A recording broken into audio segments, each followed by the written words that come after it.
అందరికీ నమస్కారం. శ్రీ గురుభ్యో నమః. స్త్రీ శక్తి ఛానల్లో మనం ప్రతి పూట ఒక మంచి మాట మాట్లాడుకుంటున్నాము. అలాగే నిన్న దేవి భాగవతం నుంచి మహాలక్ష్మీదేవి ఉపాఖ్యానం చెప్పుకుంటున్నాం మనం. అందులో స్వామివారు శ్రీహరి దేవతలందరితోనూ మహాలక్ష్మీదేవి ఎక్కడెక్కడ ఉంటుంది, ఎక్కడెక్కడ ఉండదు, అలాగే ఏం చేయాలి, ఎలా ఉండకూడదు, ఎలా ఉండాలి, ఎలా ఉంటే ఆవిడ ఉంటుంది అనే విధానం మొత్తం స్వామివారు చెప్పి చలలక్ష్మిని వాళ్ళకు అనుగ్రహించి సాగర మదనంలో నుంచి ఆవిడ ప్రత్యక్షం అయ్యేలాగా వాళ్ళకి బోధపరిచి ఆయన అంతఃపురంలోకి వెళ్ళిపోయారు. తర్వాత దేవతలందరూ కూడా కలిసి క్షీరసాగరమునకు బయలుదేరారు. అచ్చట దేవదానవులందరూ సమావేశమయ్యిరి. మందరాచల పర్వతమును మదించు కర్రగా కచ్చపమును ఆధారంగా శేషునాగుని కవ్వపు తాడుగా వారు క్షీరసాగరమును మదింపసాగిరి. తత్ఫలితంగా ధన్వంతరి అను వైద్యుడు అమృతము, ఉచ్చైశ్రవము, గుర్రము, వివిధ రత్నములు, గజరత్నముకు ఐరావతము, లక్ష్మి, సుదర్శనమను చక్రము, వనమాలయు అనే అమూల్య పదార్థములు వారికి లభించెను. మునీంద్ర, ఆ సమయమున భగవంతుడగు విష్ణువునందు అపార శ్రద్ధ కల సాధ్వి లక్ష్మి క్షీరసాయి సర్వేశ్వరుడగు శ్రీహరి కంఠసీమయందు వరమాల అలంకరించెను. తదుపరి దేవతలు బ్రహ్మ శంకరుని పూజాస్థుతులను అనరించి దేవతల భవనముల మీదగా దృష్టి సారించారు. ఇంతలో దేవతలు దూర్వాసుని శాపం నుండి ముక్తులయ్యారు. దైత్యులు అపహరించిన రాజ్యమును తిరిగి పొందారు.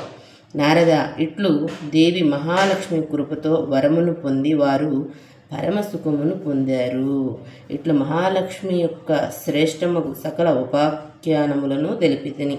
సారవంతముగు ఈ ఉపాఖ్యాన ప్రభావం వలన సమస్త సుఖములు ప్రాప్తించును. ఇప్పుడు ఇంకనూ నువ్వు ఏమి వినగోరుచున్నావు అని నారాయణ మహాముని నారదుల వారిని అడిగితే, నారదుడు, ప్రభు, నేను భగవంతుడగు శ్రీహరి యొక్క గుణవర్ణనను, ఉత్తమ జ్ఞానమును, నాకు అభిలషితమైన భగవతి లక్ష్మీ ఉపాఖ్యానమును వింటిని. ఇప్పుడు ధ్యాన స్తోత్రం గురించి దయతో తెలపండి అని అడిగితే భగవంతుడగు నారాయణుడు చెప్తున్నాడు. ఇది ప్రాచీన కాలం విషయం. దేవరాజగు ఇంద్రుడు క్షీరసాగరమునందలి తీర్థస్థానము చేసి స్వచ్ఛమైన వస్త్రములను ధరించి ఒక కలశమును స్థాపించి 6 దేవతలను పూజించి, వీరు 6 ఎవరంటే గణేశుడు, సూర్యుడు, అగ్ని, విష్ణువు, శివుడు, దుర్గ. ఈ దేవతలను గంధ పుష్పాది ఉపచారములతో భక్తిపూర్వకంగా పూజించి ఇంద్రుడు పరమైశ్వర్య స్వరూపిణి అయిన భగవతి మహాలక్ష్మిని ఆవాహన చేశాను.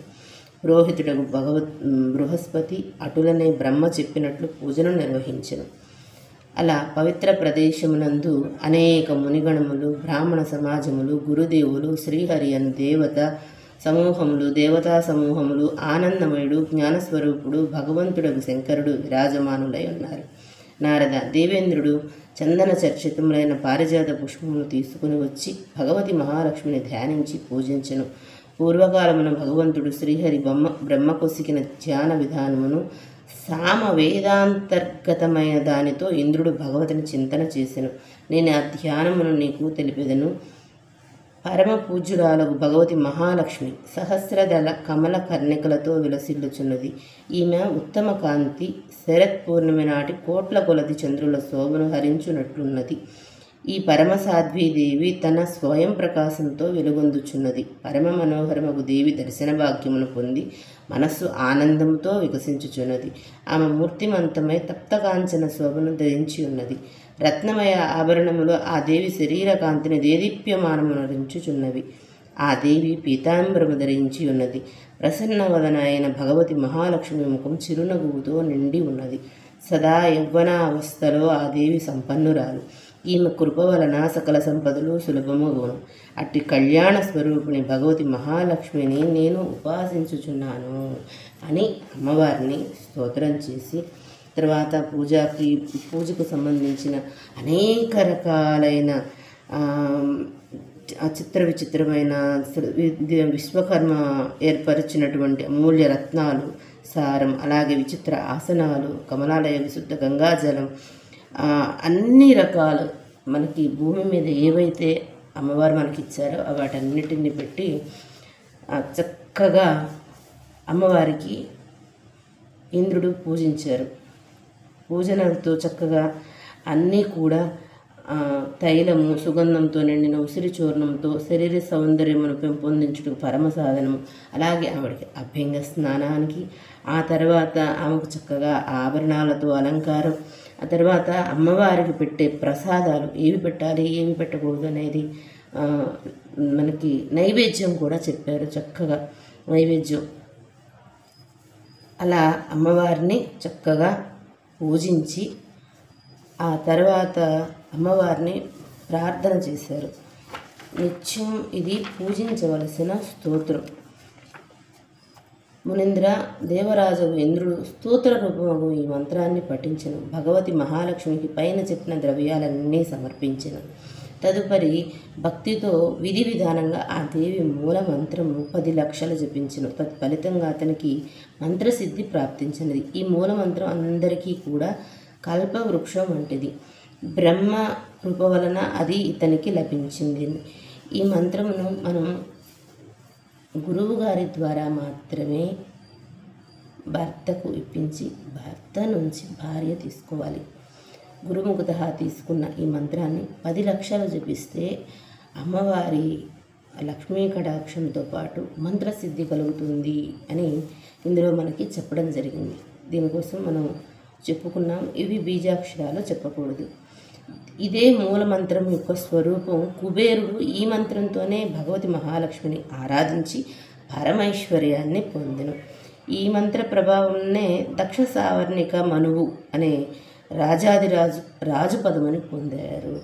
అలాగే మంగళుడు సప్త ద్వీపాలకు రాజయ్యాడు. నారద ప్రియవ్రతునకు, ఉత్తానపాదునకు, రాజుకు కేదారుడికి కూడా ఈ శుద్ధ పురుషులకు రాజేంద్రులని పిలిపించుకున్న సౌభాగ్యం ఈ మంత్రం వల్లనే ప్రసాదించింది.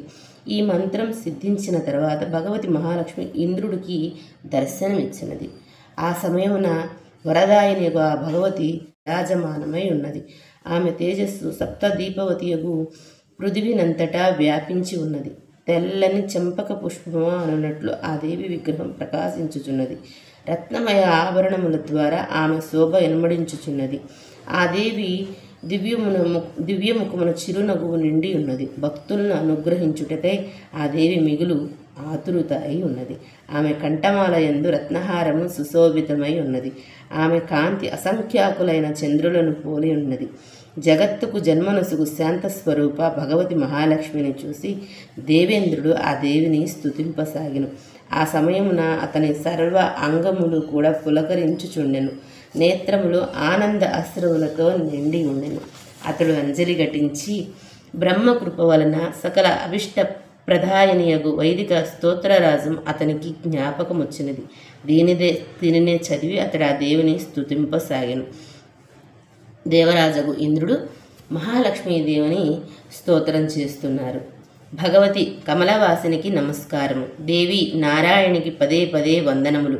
భగవతి మహాలక్ష్మికి నిరంతరం అనేక ప్రణామములు. కమలపత్ర నేత్ర కమలముఖి భగవతి మహాలక్ష్మికి నమస్కారము. పద్మాసన పద్మిని వైష్ణవీ నామాలతో శోభిల్లు భగవతికి మహాలక్ష్మికి పదే పదే ప్రణామాలు. రత్నపద్యే శోభిని, నువ్వు భగవంతుడగు శ్రీకృష్ణుని వక్షస్థలమునందు విలసిల్లి కార్యములను వ్యవస్థీకరించు దానవు. నీ రూపము చంద్రుని వలె విలసిల్లుచున్నది. నేను నీకు పదే పదే నమస్కరించుచున్నాను. సకల సంపదలకు అధిష్టాత్రీదేవివగు మహాదేవికి నీకు వందనములు.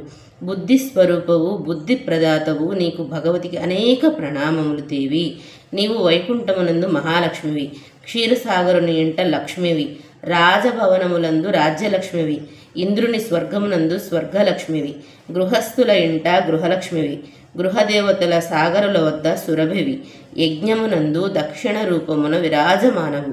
నీవు దేవమాతవగు అదితివి. నిన్ను కమలాలయ అని పిలిచెదరు. హవ్యమునసుగు సమయమున స్వాహాయనియు, కవ్యమునిచ్చు సమయమున స్వదాయనియు ఉచ్చరించెదరు. అవి నీ నామములే. సమస్తమును ధారణ చేయు విష్ణువై పృథివివి నీవే. భగవంతుడగు నారాయణుని ఉపాసనమున సదా నిరతురాలువైన దేవి, నీ సత్యమయ విగ్రహం పరమ విశుద్ధము. నీ యందు క్రోధమునకు ఏమాత్రము చోటు లేదు. నిన్ను వరద, శారద, శుభ, వర పరమార్థ ప్రదాయని, హరిదాస్య ప్రదాయని అనియు కూడా పిలిచెదరు.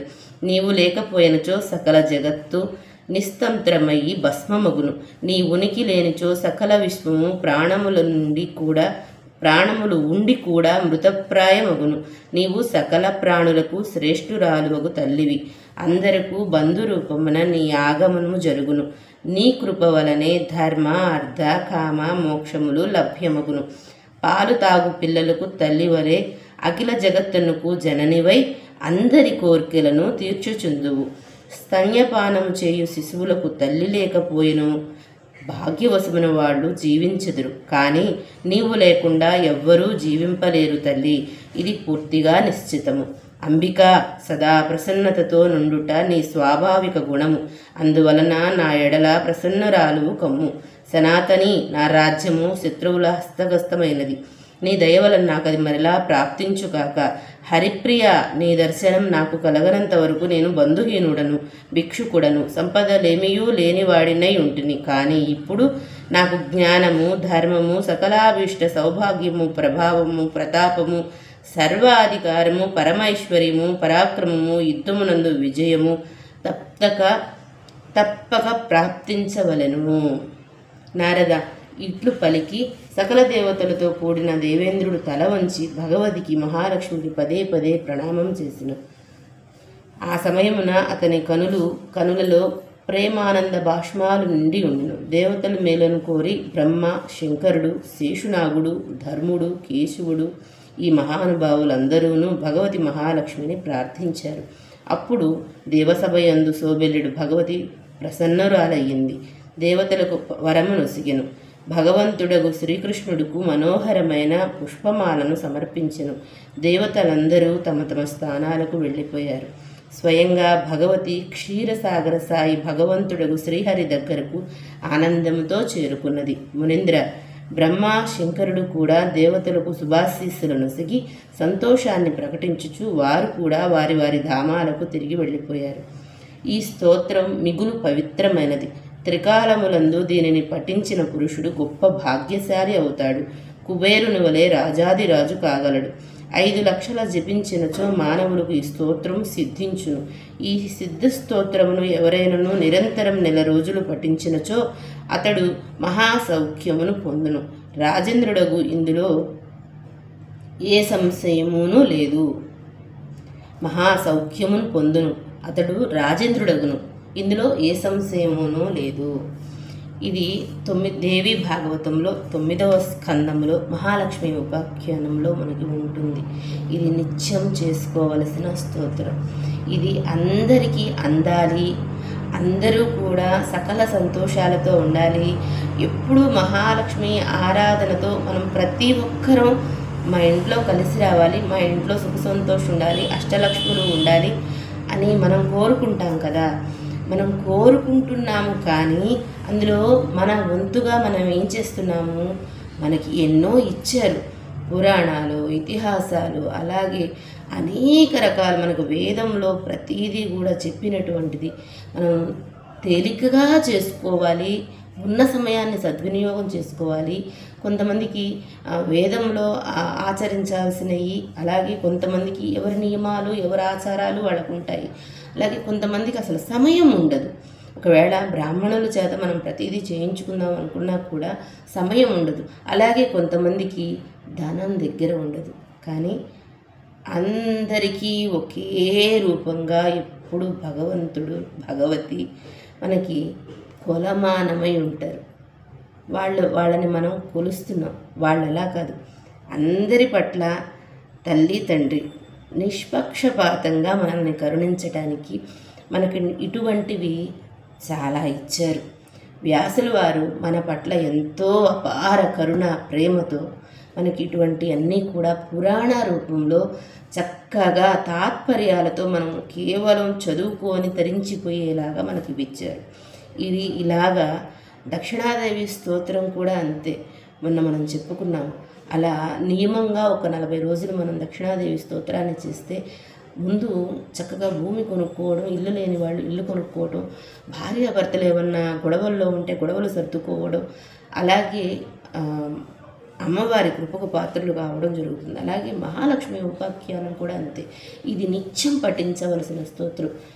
3 పేజీలు ఉంటుంది. చక్కగా ప్రశాంతంగా రోజు ఉదయం పూట మనం ఏం చేసినా ఏం చెయ్యకపోయినా హడావుడిగా ఉన్నా ఒకవేళ టక్కున ముందు చీకటితో సూర్యోదయానికి ముందు లేసి కుదిరినంత వరకు చక్కగా ఈ స్తోత్రాన్ని పఠించినట్లయితే ఖచ్చితంగా ఇంట్లో చాలా మార్పులు వస్తాయి. మన సమస్యల్లో కూడా చాలా మార్పులు వస్తాయి. అయితే మేము ఏం చేసినా మాలో మార్పు రావట్లేదు, మాకు మార్పు రావట్లేదు అంటే వాస్తవం. అది మనం అనుకున్నదే కరెక్ట్. మనలో మార్పు రావట్లేదు. అదేంటో చెప్పనా? నమ్మకము విశ్వాసం మాత్రమే భగవంతుడు. నమ్మకము విశ్వాసం మాత్రమే మనకి ప్రకృతిలో పనిచేసేది.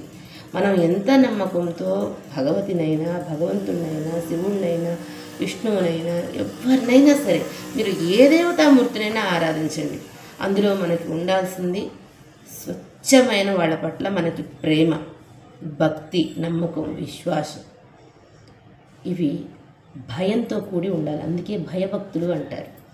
భయం లేకుండా, శ్రద్ధ లేకుండా మనకు నచ్చినట్లుగా మనం ఏ కార్యాన్ని తలపెట్టినా, మనం ఎన్ని వ్రతాలు చేసినా, ఎన్ని పూజలు ఆడంబరాల కోసం మనం చేసుకున్నా, లోకానికి చూపించుకోవడానికి ఏదో తపన పడుతూ మనం చేసినా, మనల్ని చూడాల్సింది భగవంతుడు, మనం చూడాల్సింది భగవంతుడినే. 3వ వ్యక్తి నమ్మకం మాత్రమే, విశ్వాసం మాత్రమే. భక్తి విశ్వాసంతో మీరే దిక్కు, సదా మీ చరణాలను పాదాలని మేము ఆశ్రయించాము, మీరు తప్ప మాకు ఇంకొకటి ఏమీ లేదు అని మీరు శరణ ఆశ్రయించి మీరు చెయ్యండి. ఖచ్చితంగా ఎటువంటి పనినైనా కూడా మనకి 4 రోజులు లేదా 40 రోజులు మండల దీక్ష అంటారు మనకి. అలా చేసి చూడండి. ఖచ్చితంగా రూపాయితో పని లేదు. మనం మన ఇంట్లో భగవతిని ఆరాధన చేసుకుంటున్నాము. ఖచ్చితమైన మార్పు ఖచ్చితంగా ఉంటుంది. అందరికీ కూడా మహాలక్ష్మి అమ్మవారి కృప పరిపూర్ణంగా కలగాలని కోరుకుంటూ ఈ పూట మహాలక్ష్మి ఉపాఖ్యానాన్ని మనం పూర్తి చేసుకున్నాము. అందరికీ కూడా నమస్కారం. స్వస్తి.